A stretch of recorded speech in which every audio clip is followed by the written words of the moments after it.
आज राष्ट्रवादी काँग्रेस शरदचंद्र पवार पक्ष महिला आघाडीच्या वतीने आमचे नेते माननीय जयंत पाटील साहेब यांच्या मार्गदर्शनाखाली या केंद्र सरकारने त्याचबरोबर महाराष्ट्र सरकारने आताच्या वाढत्या महागाईत भरीत भर म्हणून महिलांच्या जिव्हाळ्याचा असलेला प्रश्न गॅस दर वाढ करून महिलांच्या डोळ्यात पाणी आणायचं काम या सरकारने केलेलं आहे।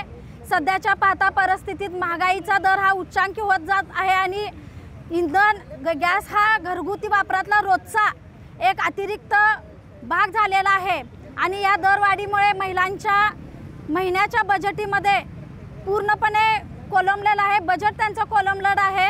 या सरकारने जे काही वाढ केलेली आहे ही वाढ न सोसणारी आहे।